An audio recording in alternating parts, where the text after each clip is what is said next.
Hello, my name's Jonathan Levie and I'm a professor in the Hunter Centre for Entrepreneurship in Strathclyde Business School. And beside me is Dr. Gorkan Ahmetoglu from UCL. Gorkan, you're very welcome to Strathclyde Business School.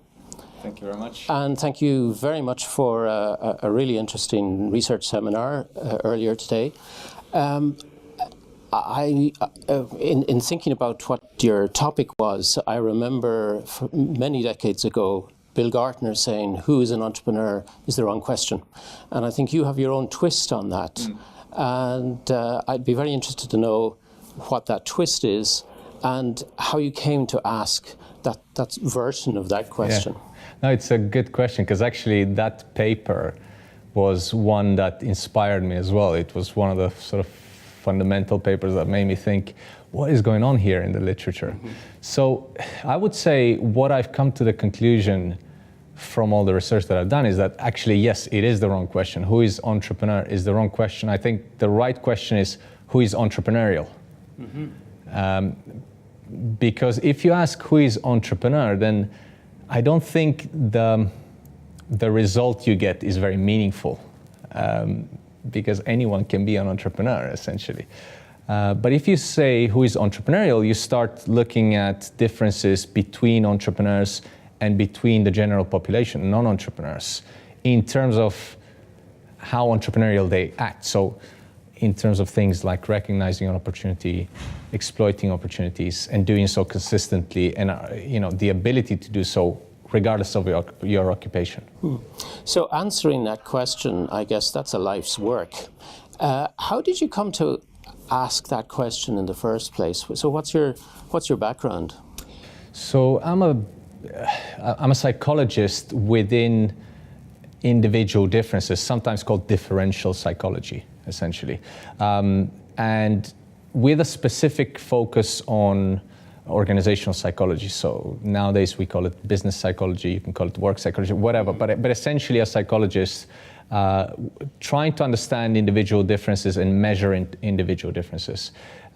So I guess because myself and my supervisor at the time, we are perhaps a bit entrepreneurial ourselves. We just wanted to know, we had written books and done lots of work on different concepts, but we hadn't really seen anything on, if I feel entrepreneurial, but how do I measure that? Yeah. There was nothing out there. And like I said, the entrepreneurship literature did ask the wrong questions, which was, who is entrepreneur? Mm-hmm. Therefore, we said, something has, there's a gap here, essentially. And so let's try to measure it. And that's essentially our expertise. It's to define concepts and measure them.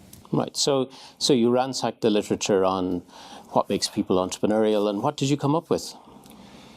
What we found, it wasn't an easy task because people hadn't really discussed it from a psychologist, individual differences perspective. So we had to sort of put our own interpretations in there, organized concepts into hierarchies, etc. Mm-hmm. But essentially, at the end, we came up with a framework which encapsulated all the other concepts. So a framework of 4 concepts which encapsulated the rest of the concepts. And these concepts will be familiar because, and that's a good thing again, which is the recognition of opportunities, the exploitation of opportunities, innovation, and value creation.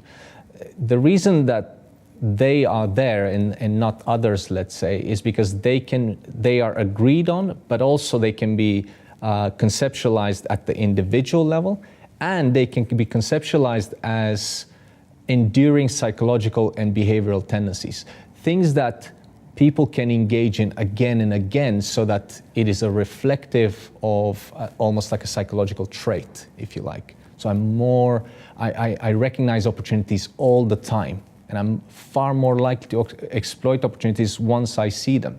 I think about creating value all the time, and I'm really creative most of the time when I think about things.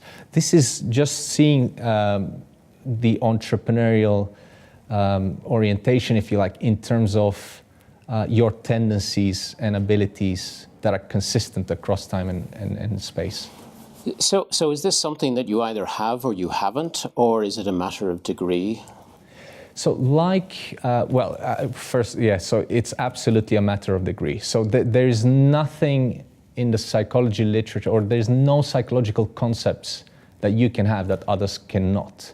I mean, there's some debate about maybe mental illness like schizophrenia, that's a categorical thing, but even that's strongly sort of refuted or debated, let's say, and refuted. But apart from that, any non-clinical psychological construct, you won't have sort of alone categorically. So and with these four different sort of dispositions, you could be maybe high in one and low in another. It isn't necessarily true, is it, that you could be high in all four, or you're likely to be low in all four, or in the middle in all four?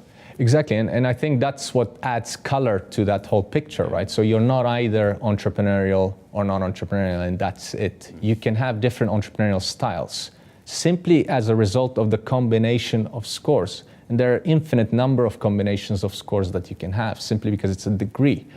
Right. And so you will have, and those styles might be differentially, let's say, beneficial in different contexts. So some styles may be more beneficial in certain contexts, and other styles may be less beneficial. Yeah. So well, finally then, to talk about context, of course, I can see that this work has all sorts of potential impact in all kinds of fields. Could you give me an example of work that you've done that has, beyond academic interest, that has an impact in the real world? Yeah, I think there are a number of places where this can have an impact, or this, let's say, approach. A very sort of standard, or the most commonsensical approach would be to select individuals who have a particular disposition, right? So we work with large corporates that would be interested in entrepreneurial individuals to make a difference within their, let's say, quite static organization. I think similar things are relevant for venture capitalists, incubators, accelerators, to select entrepreneurs based on potential rather than, let's say, their CV or how they did in the interview or their business plan. And because that potentially stable, and is there essentially. But I think there is a bigger sort of, then you can go beyond that, right, to the sort of regional or national level, where you can start looking at where do we have sort of chunks of entrepreneurial talent, and what is happening there? Is anything happening? And if it's not, why is it not happening? So what can we do about the environment? And when we start understanding what environments facilitate the manifestation of those talents, we can start building environments that are able to enable that. Great, that's really fascinating. As I said before, that's a life's work. So thank you very much for sharing your ideas with us. My pleasure.